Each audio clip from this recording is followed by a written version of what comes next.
So Dudley's back and he's playing chess. I can't open that. Let's talk about the Queen's Gambit.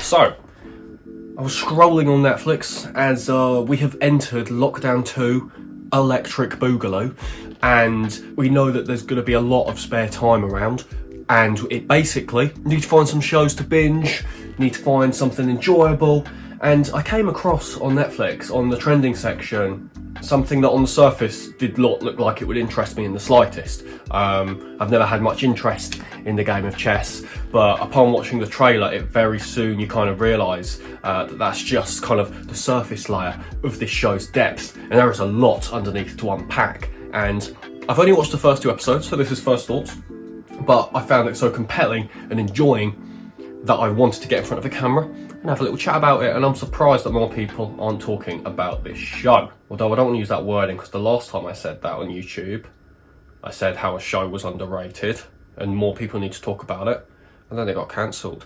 So, brilliant. The Queen's Gambit is a term in chess. I believe it's kind of like an attacking technique. But what it is that this is an adaptation of a book. It's fictional, but it follows the story of a young Beth Harmon, and you watch her grow up, an orphaned young girl who has a very, very natural proficiency and is almost kind of prodigy. I can never say that word. Prodigy-like status when playing the game of chess. Now, as I said, orphan. Now, we learn that she lost her mother very early on. You can tell that the mother probably has mental health issues to the point where the father keeps trying to follow them and leaves. So when she's very young, she doesn't have a father, and then kind of her mother is just very, very unstable. So anyway, after this car crash, her mother dies. This isn't a spoiler, you learn this very, very early on into the first episode.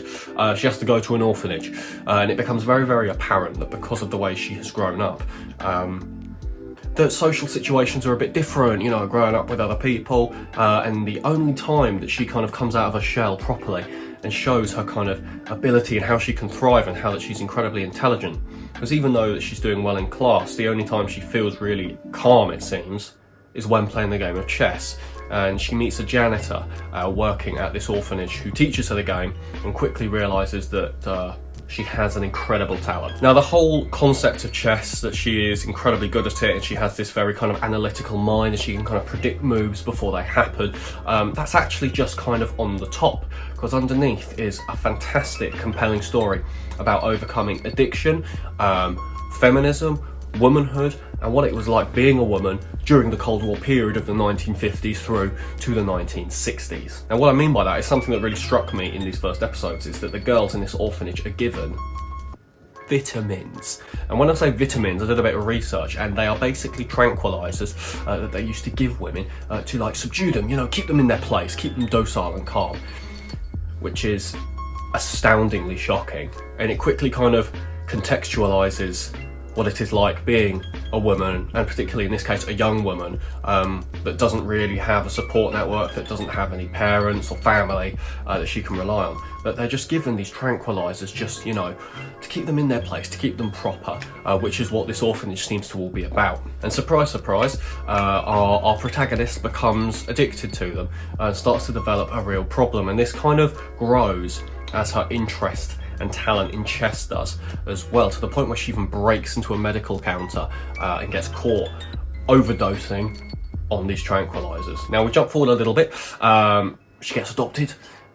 Things look all rosy for a little while. Cracks begin to show again when she finds out that her new adopted mother is on the same tranquilizers that is given to her by her doctor, and it's a silly phrase that they use. It's something like she needs to refurbish her happiness or refurbish her tranquility, I think, which basically just sounds like some made up doctor bullshit from the 1950s.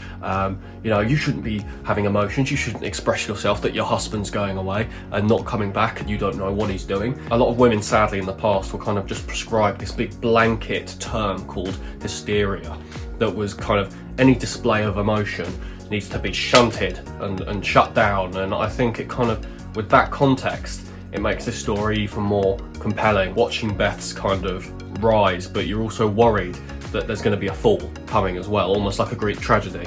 So when she goes to do this kind of chess open, this kind of localized chess competition, she's thrown right in at the bottom. She doesn't have what they call like a reference number. They kind of say, oh, well, you know, we don't have a girls tournament here. Point where the girls are all matched up against each other at the beginning because they feel like, oh, they're the weaker candidates. We're not gonna waste the men's time. And it's just this context that really kind of embellishes the setting and makes it feel very real and breathable, and sadly displays, you know, that we still have stuff to work on even now in regards to some of these topics. Now, one thing I really like is the score. The music is really, really nice. There's a lot of piano pieces, and when they're playing the game of chess, there either is kind of a lot of music if it's kind of like almost like a montage of her going through different opponents and just decimating all of them, or sometimes they'll have a match where there's just no music at all, and if anything, the absence of music makes it all the more kind of tense, and that you're on tenterhooks and all you can hear is them moving the pieces and slamming the clock. I had no idea that I'd be this kind of hooked on chess. And I've got to say that whoever actually kind of set up these matches, because these must have all been like pre-decided matches that they created, all the movements, they would have had to actually brought in chess experts to do that. So props to them for doing that as well, because that must have been really tricky. But just before we move on, just want to talk about the cast quickly. So Anya Taylor-Joy plays the lead of Beth Harmon. I have looked into her now, and she has been in quite a lot of stuff. I personally hadn't seen her in anything else, but she is very, very good because she has to play the same character from what looks like 13 years old to however they decide how old she is when she ends the series, when I get to that point.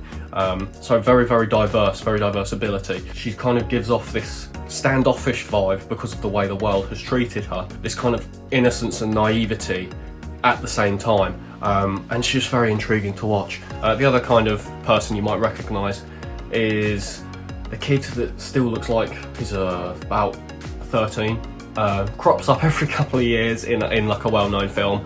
I'll always remember him as this kid in Nanny McPhee, but Thomas Brody Sangster is in it as well.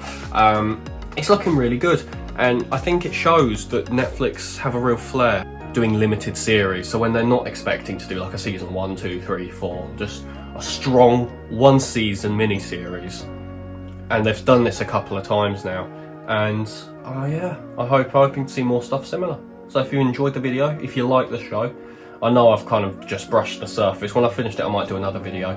But yeah, subscribe, drop a like, have a lovely evening.